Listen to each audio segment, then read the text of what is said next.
बताएं सर, जो आदमपुर की जो चुनाव को लेकर हार हुई है, क्या कारण है?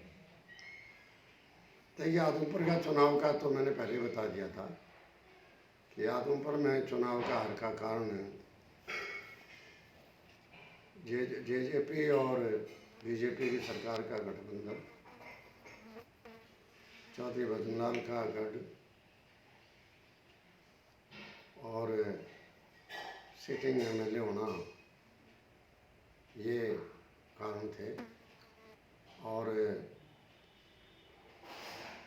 जहाँ तक कांग्रेस पार्टी का है, कांग्रेस पार्टी ने पूरा प्रयास किया और कांग्रेस पार्टी लगी रही, पूरी पार्टी हर गांव में कांग्रेस पार्टी एमएलए या एक्स एमएलए या पार्टी के सीनियर वर्कर्स तैयारी में लगे रहे।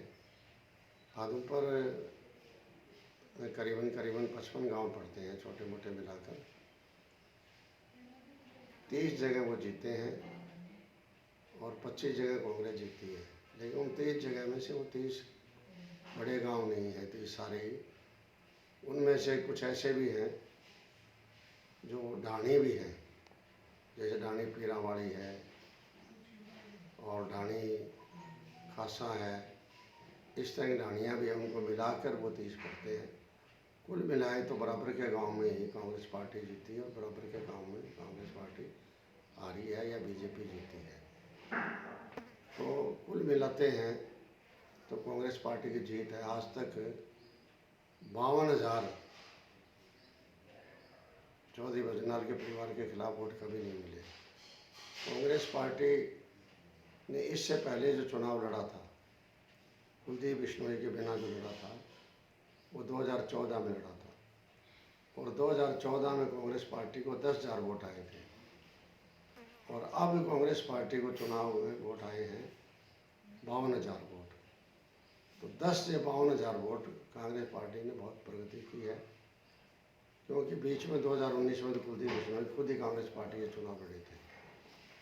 2014 में वो हचका से थे और कांग्रेस पार्टी के उम्मीदवार ने 10,000 वोट प्राप्त किए थे।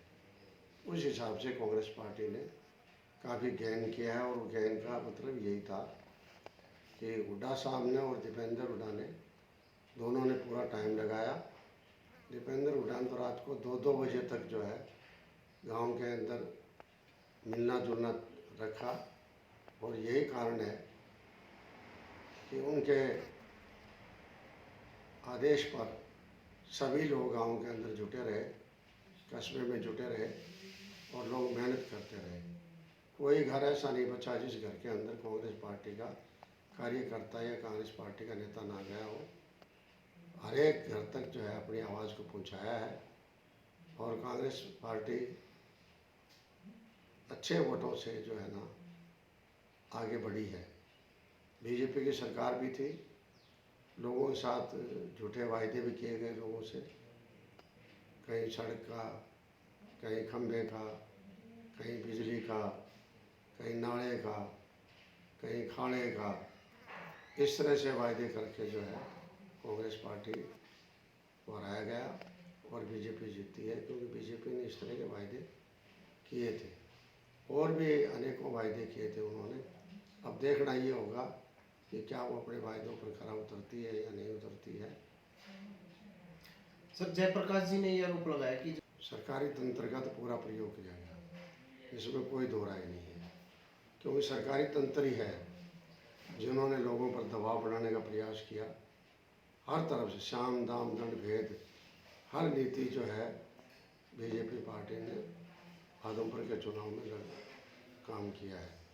सारी नीतियाँ चालू करी। कहीं अगर कोई दबाव में आया तो उसको दबाया भी, कहीं लोभ में आया तो उसका लोभ भी पूरा किया, कहीं किसी को कोई समस्या थी तो उसका निवारण का उन्होंने वायदा किया। हालांकि पता तो अब लगेगा चुनाव के बाद कि वो वायदे पूरे कितने होते हैं, लेकिन इस तरह का दबाव बना के किया पूरा फायदा होता है। सर, आदमपुर चुनाव में जो आपके कांग्रेस में, देखिए, अलग अलग ड्यूटियाँ हैं। पार्टी बहुत बड़ी है, नेशनल पार्टी है। नेशनल पार्टी के अंदर रणदीप सुरजेवाला जी जनरल सेक्रेटरी भी हैं और उनके जुम्मे कर्नाटक भी जो जुम्मे हैं उनके, और भी पार्टी के अंदर कई काम जुम्मे हैं। कईयों को पैदल यात्रा जो राहुल जी की चल रही है, भारत जोड़ो यात्रा, उसके अंदर भी कई नेता हमारे व्यस्त थे। कईयों को आना जाना था तो कोई अरेंजमेंट कर रहे थे उनके यात्रा का, इसलिए कई लोग नहीं आ पाए हैं समय के अभाव की वजह से, या उन्होंने आना उपयुक्त नहीं समझा होगा। लेकिन कांग्रेस पार्टी एक रही, इसमें कोई दो राय नहीं, कोई मतभेद आपस में नहीं थे। आदमपुर चुनाव में सर पार्टी में बिखराव हो गया है। देखिए, ये उनका काम है, बौखलाहट है उनकी। अदरवाइज अगर पार्टी के लिए कोई काम करता है तो ये इल्ज़ाम थोड़ा ही है, पार्टी के लिए काम करता है ये तो शाबाशी है। काम किया है, हुड्डा साहब ने पूरी मेहनत की और बहुत गांव के अंदर गए, मीटिंगें भी गांव के अंदर अच्छी मीटिंग कामयाब उनकी हुई और उनके आने से कांग्रेस पार्टी को बहुत फ़ायदा हुआ। जहाँ तक दीपेंद्र है, वो लगातार ही रहे और लगातार रहकर रात को 2-2 बजे तक उन्होंने काम किया था। तो स्वाभाविक है, अकेला कोई वो अपने लिए नहीं कर रहे थे, कांग्रेस पार्टी के लिए कर रहे थे कि कांग्रेस पार्टी का अच्छा रिजल्ट अगर आता है तो आइंदा आने वाला 2024 का चुनाव होगा वो अच्छा रहेगा और कांग्रेस पार्टी की सरकार बढ़ेगी। पूर्व मुख्यमंत्री दाता नहीं, इसमें तो कोई शक ही नहीं है। 2024 तो अब दीवार पर लिखा जा चुका है कि कांग्रेस की सरकार आएगी, क्योंकि बीजेपी जो है पूरी तरह फेल हो चुकी है।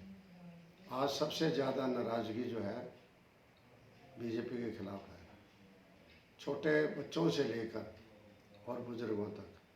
बच्चों के लिए सैकड़ों स्कूल बंद कर दिए, जगह जगह धरने चले और जगह जगह वीडियो वायरल हुए।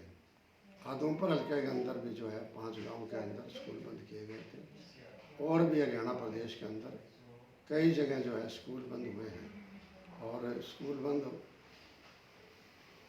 वैसे भी हो गए क्योंकि जहाँ मास्टरों के अध्यापकों की कमी रही, अध्यापकों की बदलियाँ कर दी गई, लेकिन नए अध्यापक वहाँ नहीं लगाए गए।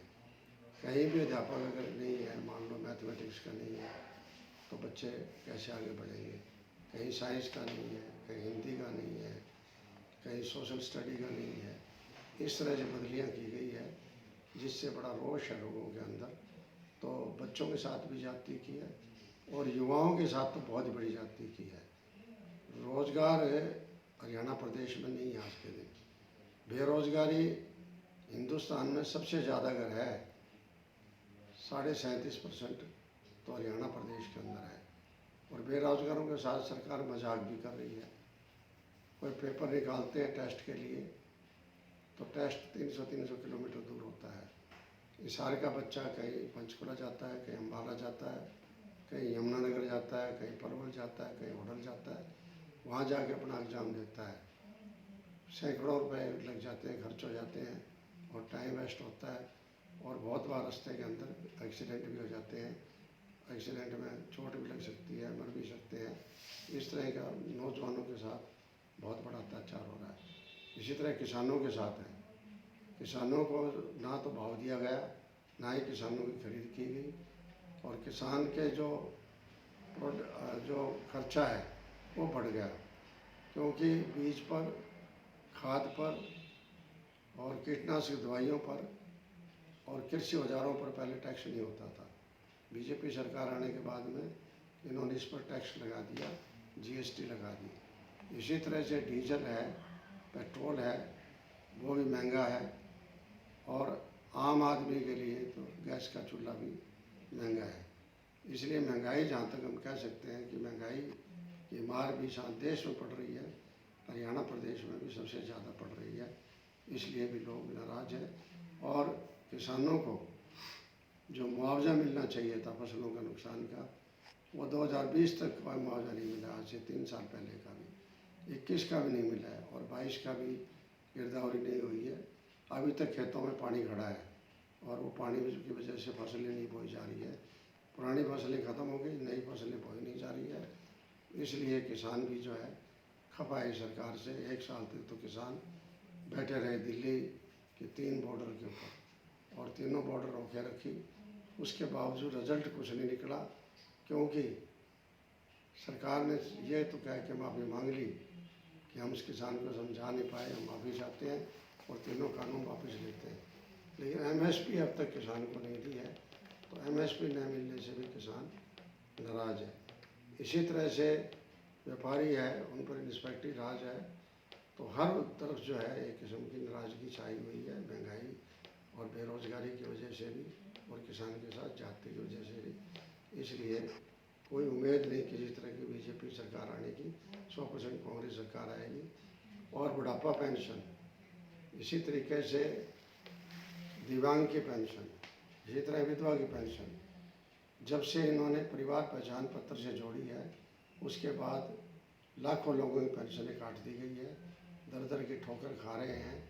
और कई बार तो बुजुर्ग को ये कहना पड़ता है कि तेरा फूफा जिंदा है, मतलब उनको कईयों को मृत घोषित कर दिया गया। कई विधवाएं हैं तो उनको स्वागन डिक्लेयर कर दिया गया। तो इस तरह का अगर जो मजाक किया गया है, इससे भी जो है नाराज़ है। ये सोशल सिक्योरिटी है ये, और आमदनी का भी जोड़ दिया इसके अंदर कि घर के अंदर कोई बच्चे नौकरी करते हैं तो उनके माँ बाप को पेंशन नहीं मिलेगी। अब माँ बाप का और बच्चे का कोई संबंध नहीं है इस बात से, ये अलग चीज़ है। कई बार माँ बाप को बच्चे जो है अपनी आमदनी का हिस्सा नहीं देते हैं तो फिर वो बुजुर्ग कहाँ जाए। ये पेंशन चौधरी देवलाल जी ने शुरू की थी, सम्मान पेंशन के रूप में शुरू की गई थी कि सम्मान पेंशन मिलेगी, इज्जत के लिए पेंशन मिलेगी, न कि कोई आर्थिक के लिए। इज्जत मान सम्मान मिले बुजुर्ग को, और वो मान सम्मान इन्होंने छीन लिया। तो आज बुजुर्ग भी नाराज़ है। कोई वर्ग ऐसा नहीं है जो सरकार से राज़ी हो, इसलिए सरकार का जाना तो तय है।